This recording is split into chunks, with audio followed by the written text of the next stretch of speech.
Review question number 10. A student measures the mass of an object A, Object A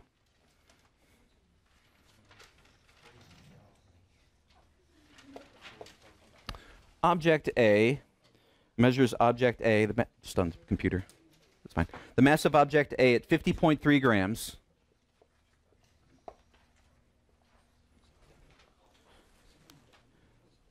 Measures the mass of object B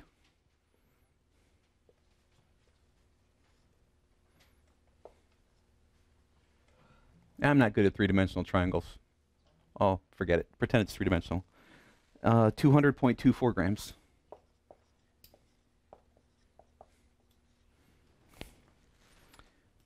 She then reports that the combined mass to be 251 grams.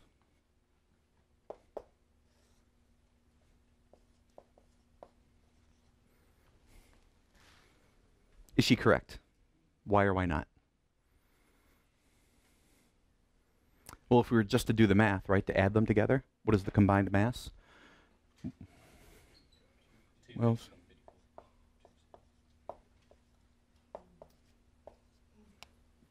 okay. She reports that it's 251 grams. Is she correct?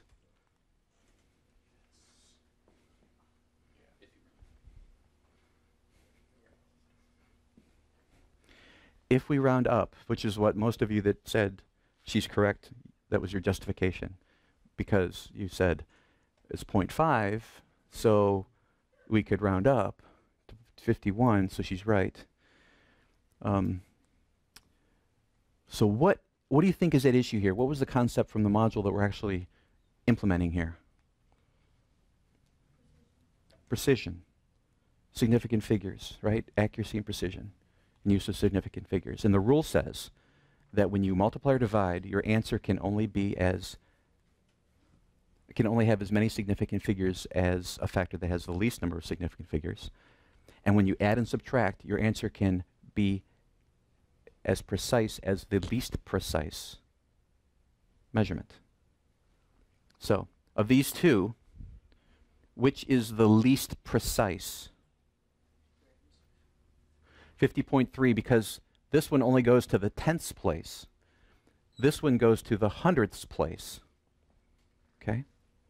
To the tenths place and the hundredths place. So technically, when we do the math, when we do the addition here, what must our answer go to? The least precise, which is the tenths place. So it must go to the tenths place.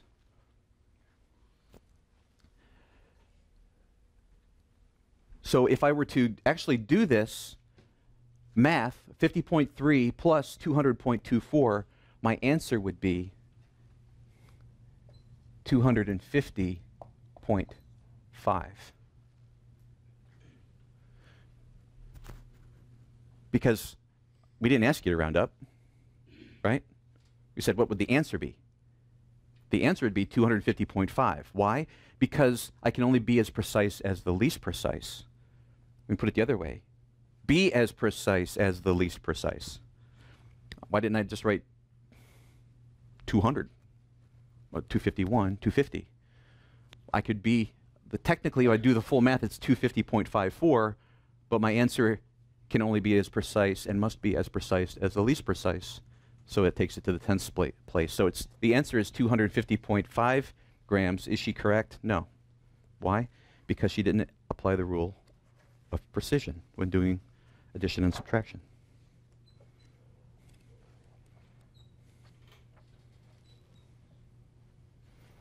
Let me see if I got it right according to the book. The student's values has too few significant figures. So our answer is wrong.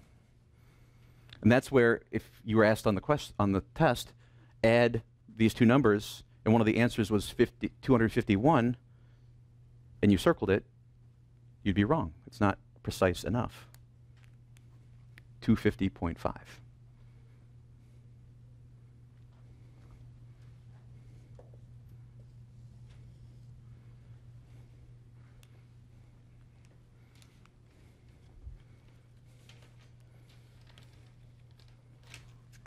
Any questions on number 10?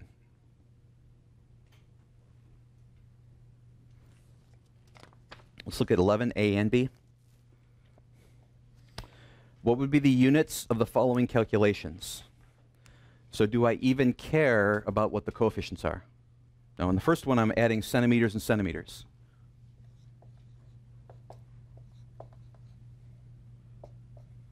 So the units of my answer are in what? Centimeters, right. In the same way that you might have said 7x plus 3x equals 10x, in this case, 8 centimeters plus 2 centimeters is equal to 10 centimeters. So the units are centimeters. Now the second part is 4 grams divided by 2 milliliters. Another way you could write that would be 4 grams divided by 2 milliliters. You see that that's the same thing, right?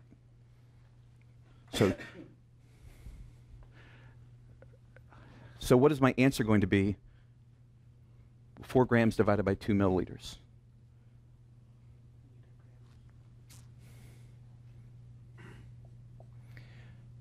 I look at the coefficients and I do the math. What is 4 divided by 2? 2. What is grams divided by milliliters? Wait a minute, that's the answer. Grams per milliliter. It's a unit of density. How many grams are in each milliliter of a certain volume? So this is a unit of density. We'll get very familiar with this. But the coefficient 4 divided by 2 is 2.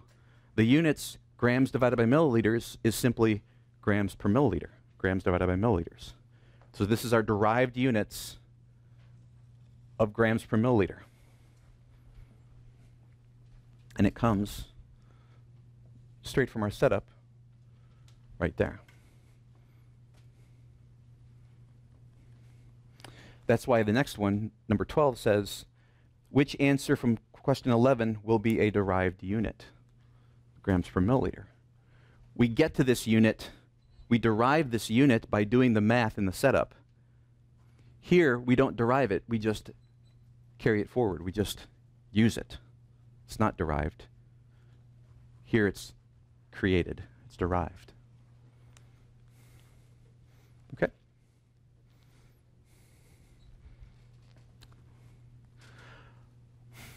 Well, that's all the questions you had, right? We're going to go through the other ones too, but it's just these are the 3 that you unanimously selected as the ones that needed to be answered. So, are your questions answered now? Do you understand how to do these 3 types of problems?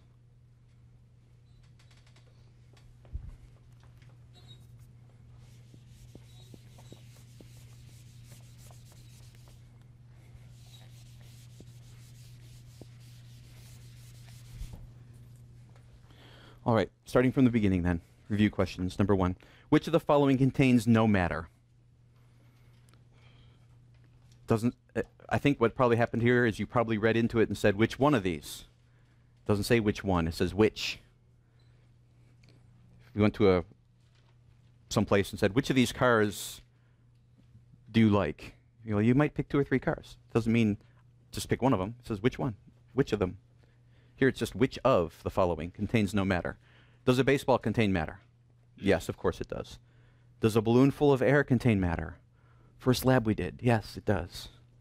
Does heat contain matter? No. And a light ray?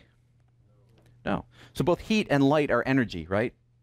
Energy without matter. Now I know if you want to sit and argue about theory of relativity and how energy can transfer into matter and matter can transfer into energy, we could have that conversation. But for where we're at right now as a chemistry class, no. Heat and light are energy, and energy doesn't have matter. So which of the following contain no matter? Both C and D. Heat and light. Notice I said a light ray. Didn't say a light wave or even a particle of light. So we'll talk about that when we get into physics next year. List the basic metric units used to measure length, mass, time, and volume. The base units. I appreciate the couple of you that went through and listed every possible combination you could think of. It just said, what is the base unit? The base unit for distance. Let's see. First of all, measure length. The base unit for length is the meter, right? The base unit for mass is the gram. The base unit for time is the second. And the base unit for the volume is liter. Think of what it is that you add a prefix to. What do you modify when you're making centimeters, millimeters, kilometers? You're modifying the base unit of meters. We think of milliliter, centiliter, kiloliter. You're modifying liter. That's the base unit. Kilosecond, millisecond, modifying seconds. Okay? So whatever it is you modify, that's the base. So liter, meter, second, and gram. In the metric system, what does the prefix milli mean? Milli means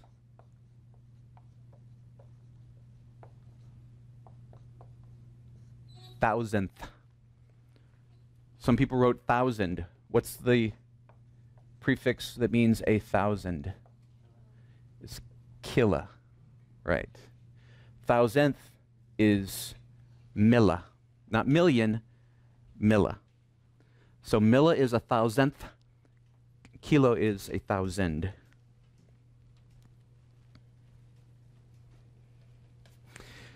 What can be confusing is it means 1,000th. That means it takes 1,000 of them to equal 1. That's probably where you got it backwards. A kilo means it's 1,000, so it takes 1,000 base units to make that. The phone was mine. Just in case. My phone went bleep, and you turned. So you're not scoping out a neighbor. It was my phone that made that noise. So oh, you did. You heard my phone. 1,000th and 1,000. So that's the difference. A milli means 1,000th, which means it takes 1,000 of them. A kilo means 1,000, which means 1,000th of it makes up the base unit. All conversion factors, when in the form of a fraction, must equal. And here, this is a concept. This isn't the math, right? Every conversion unit equals, you're right, 1. It has to equal 1. But we might say, well, wait a minute.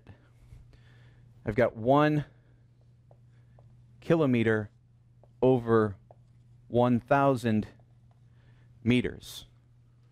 If I were doing the math, 1 divided by 1,000 does not equal 1, and a kilometer divided by a meter does not equal, they don't cancel each other out. But remember, the whole idea behind a conversion unit is you're not changing its value, you're changing its language, you're changing the units. Every conversion factor ultimately has a value of 1. Think of it this way, it's a dozen eggs divided by 12 eggs. Conceptually, it's always going to be 1. They've got to be equal. That's why we have a statement of equality. You've not read in the book the statement of equality, but that's the principle behind it. 1 kilometer equals 1,000 meters. Since they're equal, if I divide them by each other, and they're the same value, relationally they're always 1. I'm not quite sure why every time I turn around, something funny is happening.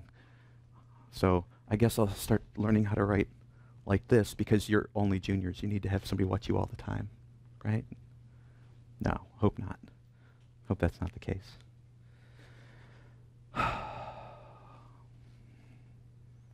I'm sorry, you guys. It's been a difficult 24 hours. Mostly dealing with this class, by the way, but just so you know. Number 5, which has more liquid? A glass holding a 1/2 kiloliter?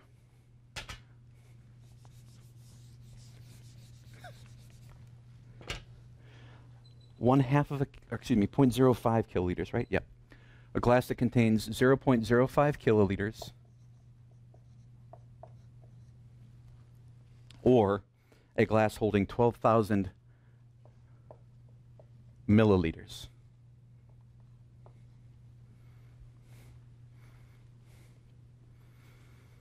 Okay. Which one has more? Give me a strategy. How should we go about solving this dilemma? Okay, so William's suggesting that we convert both of them to the base unit of liters. That would work. Something else? We could convert one of them to the units of the other one, right? We're looking for something that it's going to be an apples-to-apples comparison. Right now we've got kiloliters comparing to milliliters. It's not apples to apples. It's, they're different. We need to get them in the same language. So, what's the preference? What should we do? Convert to liters or convert to one of the other units? Go to liters, base units? Okay, let's go to base units then.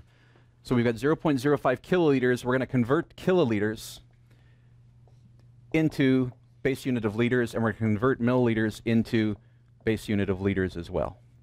So we need a unit statement of equality to use as a conversion factor to go from kiloliters to liters. I'm going to put the kiloliters in the denominator, liters in the top. Here we're going to put milliliters in the denominator and liters in the top. Relating kiloliters to liters, 1 kiloliter is 1,000 liters, right? In this case, 1 liter is 1,000 milliliters. 1,000 1,000th of a liter. So we do the math across, converting this to liters. We're going to take 0.05, move the decimal 3 places to the right, 1, 2, 3. We're looking at 50 liters. We've got 1, 2, you got 2 significant places. We've got 2 significant places.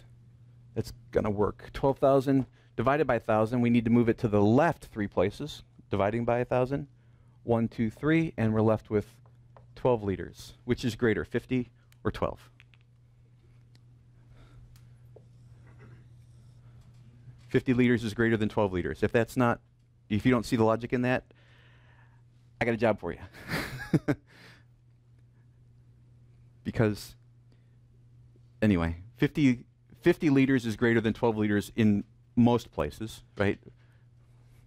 So 0.05 kiloliters is greater than 12,000 milliliters. The reason there is just to get you stuck on the numbers. Hey, I've got a really big number here, and I've got a really small number here. This one must be bigger. Times 10 to the negative third. Here, times 10 to the third. So the answer is 0.05 kiloliters is more than 12,000 milliliters. How long is the bar in the picture below? Obviously, I'm not going to try to draw that on the board. Several people forgot to remove 1 from the beginning because they read to the end. They saw that it ended somewhere in between 3 and 4 and wrote an answer between 3 and 4 on their paper. Just forgot to take the 1 off the front. That is the most common error. And so better get that out of the way now. Okay, don't do it ever again. But we started at 1, so we're going to have to subtract 1 from the answer. Next, read to the edge or to the end of the bar. Now, I'm 52, and I've got these readers on, and even they don't work all the time, and I've got to do this kind of work. But basically, where does this line end up at? I can see here, even with aid, that it's going to end somewhere between the 6th and the 7th tick mark, right? Somewhere between 6th and 7th. So I'm going to have to estimate. Remember, the units are in centimeters, not inches. Some people put their answers in inches. Some people gave an answer in a fraction, like out of 9.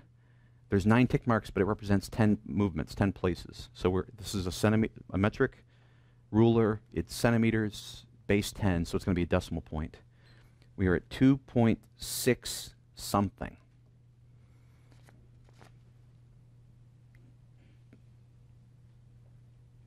It's actually at 2.65, and the answer key allows for 2.63 to 2.67 as the answer. So it's somewhere between 6 and 7. 6.5 is what it is. 6.3 2.63 to 2.67 is the range for the answer. Number 7. Or any questions? Okay. If the issue is your vision, I'm sympathetic now that I've got these things on, okay? But if your answer was in the 3s, you know what you did wrong. And again, I think related to the other question we did, you've got to get over your tendency to round everything, because rounding, there's a time for rounding, and there's a process for rounding, but don't always assume you can round to.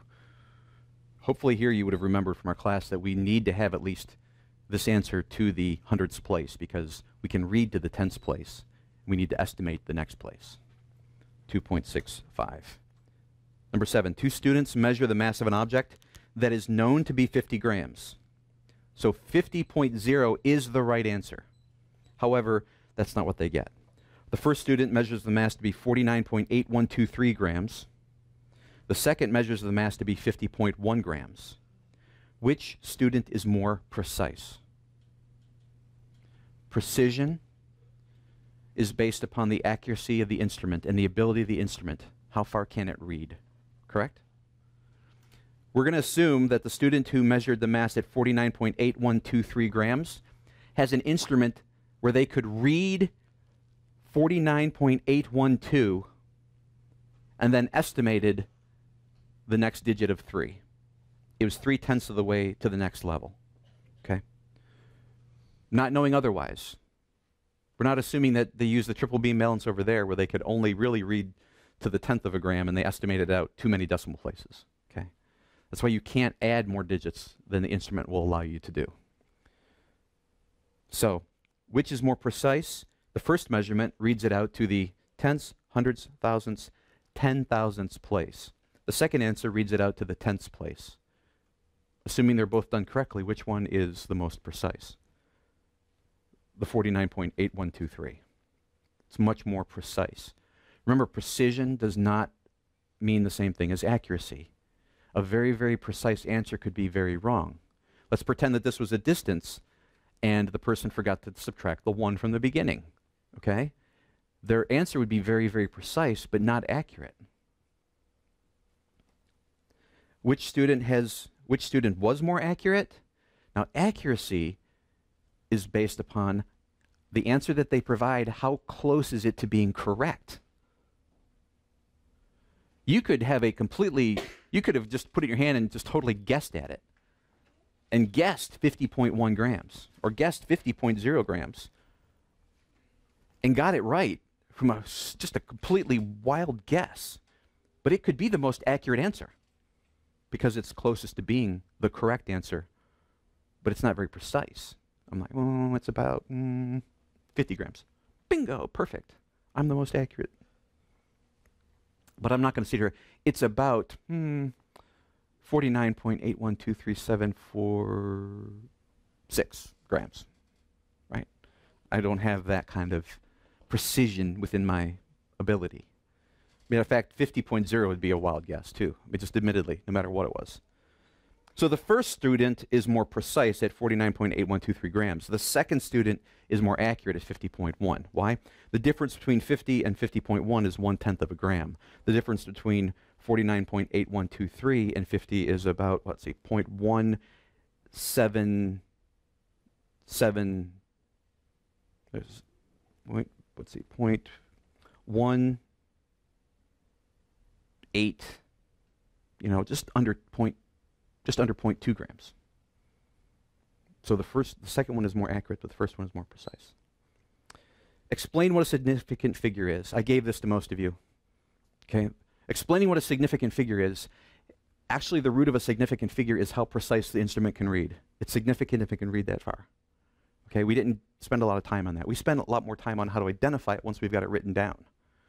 Okay? But as we've been working with significant figures, we've been looking also at precision, right?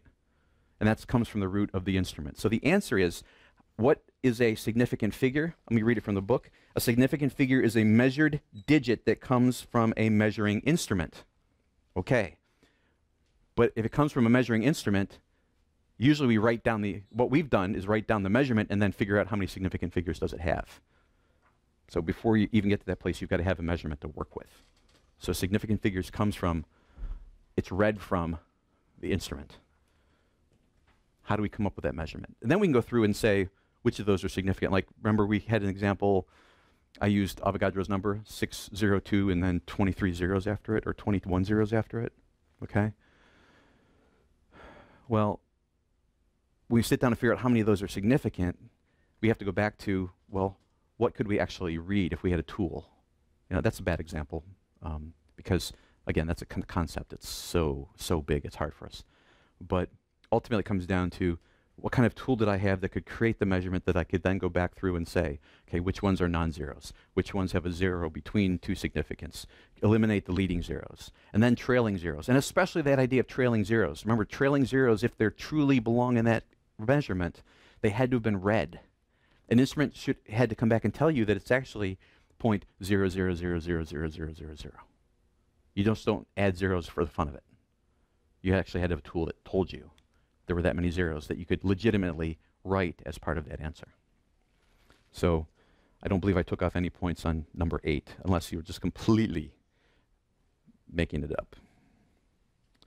Number 9, how many significant figures are in the following numbers? Any questions on number 9? I think yesterday's class was a good review for that one. Okay, so what are the 2 basic rules for using scientific notation? First one, 1 digit left of the decimal point. Okay. Second one, every significant figure is represented. So if you have a number, you figure out which ones are significant, then you rewrite it as scientific notation, 1 digit, decimal point, and then every other significant digit from your original number gets represented. Times 10 to whatever exponent. Which is colder, 50 grams of water at 0 degrees Celsius or 50 grams of water at 32 degrees Fahrenheit? Same thing. They are the same thing. Now, it's easy because they use 0 and 32. You know that's the freezing point. That's one of our benchmarks. We know that's the same. But they could have given you a degrees in Celsius and a degree in Fahrenheit, and then you have to compare the two. So you'd have to convert one to the other. If you memorize the Celsius conversion or the Fahrenheit conversion, use the formula, plug it in, and find out which is greater. I will see you tomorrow.